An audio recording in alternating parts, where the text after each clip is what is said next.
Saudara-saudari yang terkasih di dalam Kristus, selamat pagi. Salam jumpa lagi dalam Sabda Siap Saji. Minggu 28 September 2025, hari Minggu biasa ke-26.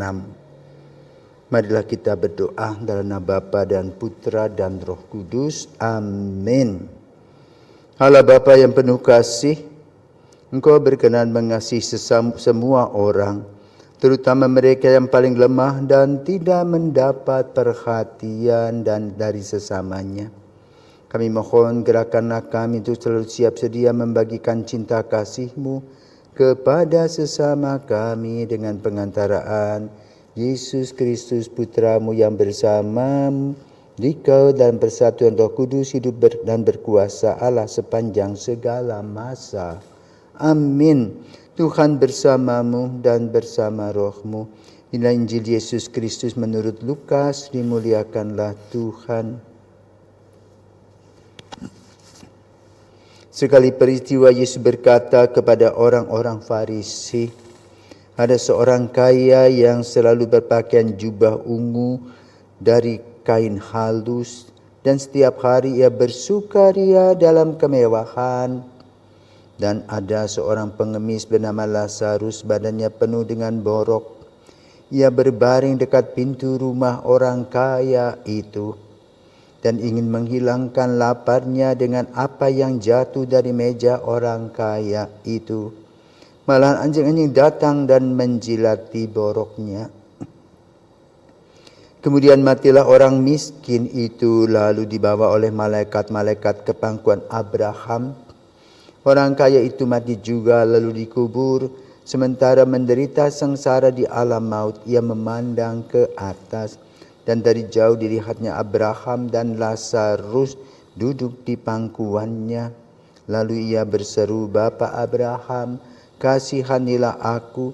Suruhlah Lazarus mencelupkan ujung jarinya ke dalam air dan menyejukkan lidahku. Sebab aku sangat kesakitan dalam nyala api ini."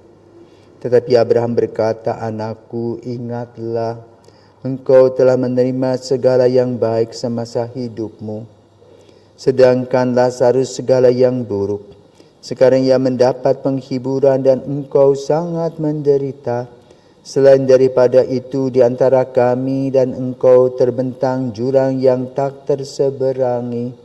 Sehingga mereka yang mau pergi dari sini kepadamu, ataupun mereka yang mau datang dari situ kepada kami tidak dapat menyeberang."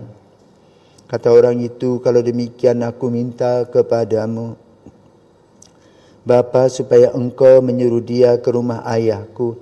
Sebab masih ada 5 orang saudaraku, supaya ia memperingatkan mereka dengan sungguh-sungguh, agar mereka kelak jangan masuk ke dalam tempat penderitaan ini." Tetapi kata Abraham, ada pada mereka kesaksian Musa dan para nabi. Baiklah mereka mendengarkan kesaksian itu. Jawab orang itu, "Tidak, Bapa Abraham, tetapi jika ada orang yang datang dari antara orang mati kepada mereka, mereka akan bertobat." Kata Abraham kepadanya, "Jika mereka tidak mendengarkan kesaksian Musa dan para nabi, mereka tidak juga akan mau diyakinkan sekalipun oleh seorang yang bangkit dari antara orang mati." Demikianlah sabda Tuhan, terpujilah Kristus. Saudaraku terkasih, tanggal 10 September yang lalu, Amerika terkejut dengan seorang politikus yang konservatif bernama Charlie Kirk yang ditembak di Universitas Utah, di mana mereka sedang mendiskusikan dan yang berkumpul adalah generasi Z. Charlie ini boleh katakan seperti seorang nabi pada zaman ini, pada zaman milenial. Pokoknya dia memegang Injil itu sebagai sumber kehidupan dia.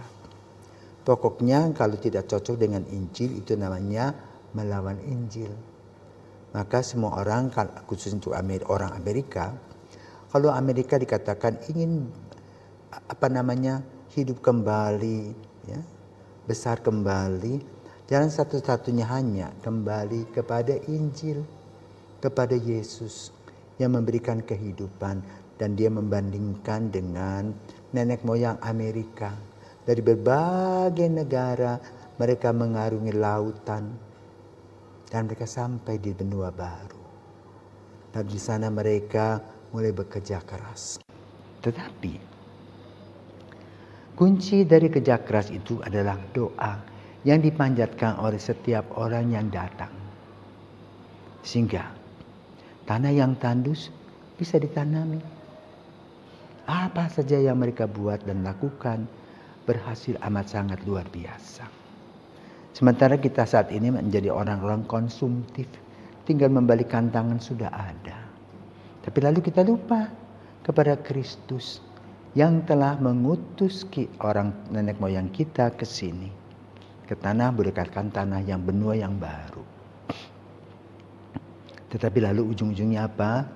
Dia ditembak.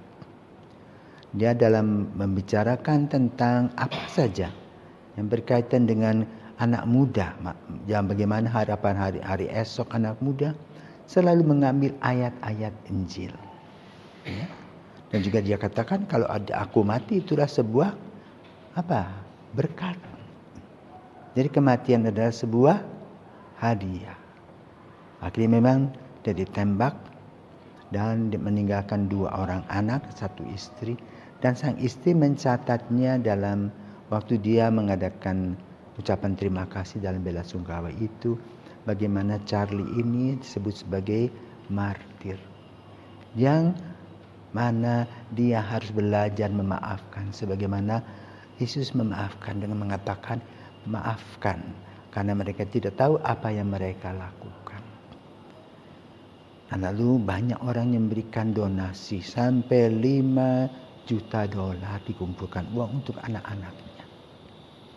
Nah, saudaraku terkasih, hari ini Injil dalam minggu ke-26 ini membahas tentang kesenjangan yang ada dalam kehidupan manusia, si kaya, si crazy rich dengan si anak yang miskin sekali. Yang satu membuang-buang makanan, yang lain mengais-ngais di sampah. Dan mereka yang membuang-buang nasi atau membuang makanan itu tidak peduli, cuek bebek. Ya, seperti yang diuraikan dalam Injil antara si kaya dan si Lazarus. Bagaimana digambarkan oleh Yesus, Lazarus itu datang menunggu remah-remah, tapi si kaya cuek bebek saja. Jangan lupa, hidup ini hanya sementara. Secara finansial, material itu hanya ada durasi waktu. Ya, paling lama sampai 100 tahun. Sudah itu kita kembali kepada keabadian. Maka yang perlu sekarang adalah akhlak, nilai-nilai moral dan etika. Maka digambarkan kemudian orang kaya tadi sudah menikmati dunianya dan ternyata di sana dia amat sangat menderita. Jadi baru dikatakan teori sebab akibat, karena tidak percaya kepada Tuhan, maka jalannya gelap.